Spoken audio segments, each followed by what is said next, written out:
দেবুল থেকে আজকে রাজপথে নামিয়ে এনেছিল, দলের দায়িত্ব দিয়েছিল, সেই নেত্রী বারবার নির্যাতনের মুখে পড়েছেন।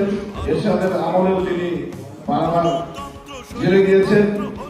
পরবর্তীতে এই 1/11-এর পরে তিনি আবার 2 বছর প্রায় জেল খেটেছেন এবং জিয়া পরিবারকে হত্যার উদ্দেশ্যে বিচ্ছিন্ন করে দিয়েছিলেন। আমাদের মাঝে নেই, তিনি ইন্তেকাল করেছেন।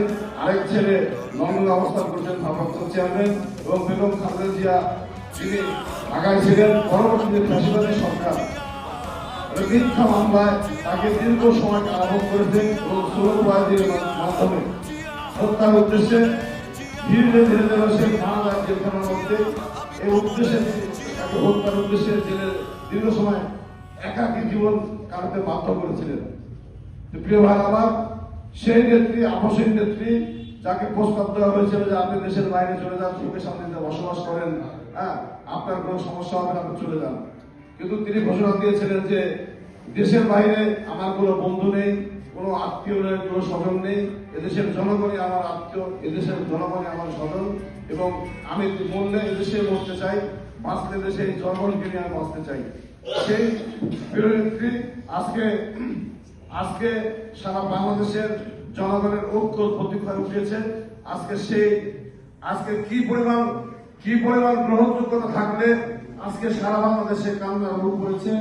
আপনারা দেখছেন মসজিদ, মন্দির, গির্জা সহ উপাসনালয় থেকে শুরু করে সকলে মসজিদ, মাদ্রাসা, সকল জায়গায় আজকে বেগম খালেদা জিয়ার জন্য আজকে দোয়া হচ্ছে।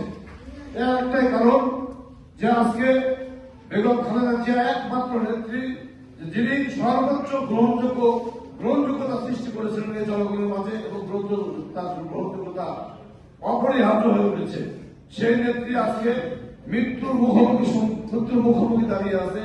আমরা তার জন্য আমরা যখনই আমরা নামাজ পড়বো, নামাজের শেষে আমরা ইনশাল্লাহ আমরা নিজেরা দোয়া করবো, এবং মসজিদের ইমাম সাহেবকে আমরা যদি সম্ভব হয় আমরা তার কাছে আমরা সকলে মিলে সম্মিলিতভাবে দোয়া করার চেষ্টা করবো, যেন এই বিশেষ সময় আজ দেশের ক্রান্তিকালে বেগম খালেদা জিয়া আজকে অপরিহার্য একজন শক্তি হয়ে দাঁড়িয়েছে। আমাদের দলের জন্য তিনি অপরিহার্য। যদি না থাকে আল্লাহ কি ঘটাবে দেশের জন্য আমরা জানি না, কিন্তু এই সময় বেগম খালেদা জিয়াকে দেশের জন্য, জনগণের জন্য, জাতির জন্য অপরিহার্য। তিনি তার বেঁচে থাকা দরকার। আমরা বিশ্বাস করি তিনি বেঁচে থাকলে এদেশের সকল সমস্যার সমাধান হবে। তার নেতৃত্বে একটা সুন্দর বাংলাদেশ আমরা করতে পারব।